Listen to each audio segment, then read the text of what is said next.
Rejection is tough, isn't it?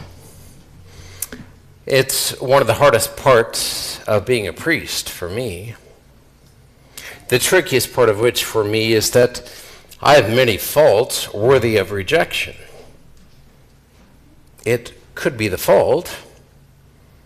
It could be the gospel message being refused. That's the tricky part. Jesus had no faults.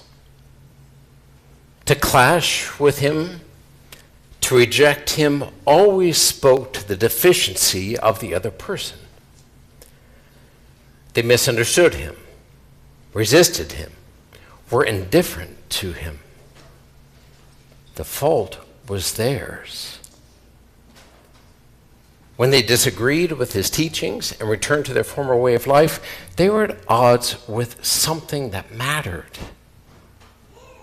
Otherwise, wouldn't Jesus, who was without fault, wouldn't he have said, well, there's no reason to go away, to each his own, live and let live, and such things.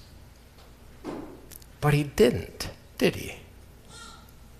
He proposed a truth, hoped that it would be accepted, didn't bend, and let people walk away should they so choose.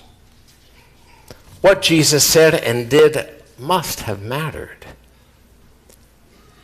For the last several weeks in the gospel, we've been reading continuously on a subject that mattered enough that Jesus didn't adjust it to keep people from walking away.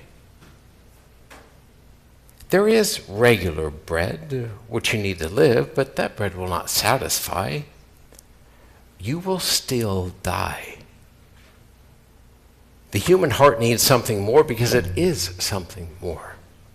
There is a dimension of the human person nourished by something beyond the physical. We need truth and beauty and meaning and hope and love and joy.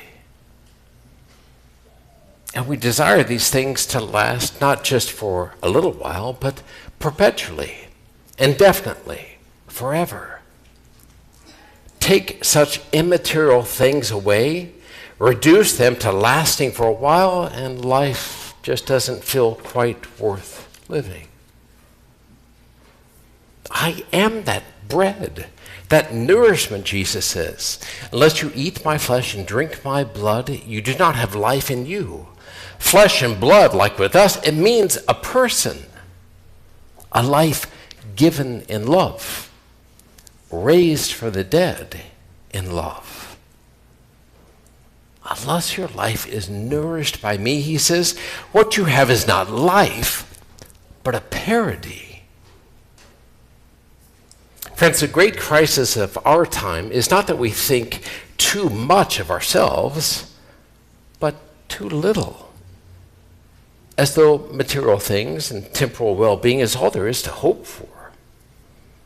Our conception of the human spirit is so small, as is that of God, who often from our vantage point doesn't care enough to give us what we need for authentic life, eternal life, the fullness of life, leaving it to us to pick and choose to kind of create our own religion, which has little to do with evil and salvation and eternal life because the transcendence of our soul has been flattened out to our instincts and chemical reactions. When this comes out clearly in the most definitive research, at least at this point, about how American religious parents approach the handing on of their religious practices and beliefs to their children. And summing up their research from the empirical evidence from lots of interviews and nationally representative surveys, the authors said, when parents, and remember this is religious parents, from all different socioeconomic backgrounds, all across the U.S., all different professions, these trends, themes emerge in a pronounced way. When parents think about religion, the primary focus is its practical value, how it helps people, what makes it important in this life. Religion's central teachings are good, valuable, and practical for most people. in ways almost exclusively having to do with this life now, not eternity or an afterlife. For most parents, helping people be good essentially defines what religion is, what religion's basic purpose in life is about. Nearly all of the parents we interviewed also agreed that religion provides feelings of peace, comfort, protection, and belonging, which reduces anxiety and increases well-being. Few spoke about religion's demands or trials or the difficulties of, say, self-mortification. Instead, parents routinely praised religion for its therapeutic value and social, cultural, and political benefits. They said two religious truths are paramount for children to learn. That's what parents believe across the board. First, children should learn to believe in something along the lines that there is a greater picture out there, something bigger going on, such as a God who is with us and answers prayers, or the force of karma. Second, religion can help people live good lives in this world. Beyond these two paramount truths, however, one can take from one's own religious tradition the parts that make sense and work best, and leave the parts that don't, according to whatever seems right to you. Nobody needs to accept or be subject to the whole package of a religious tradition. I mean, that's not exactly consistent with the gospel, is it? But so important and effective, and never doubted.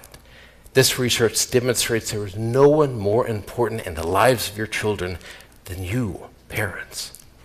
So important and effective are parents in the transmission of religious practices and beliefs to their children that these beliefs come out clearly in separate studies of American adolescents.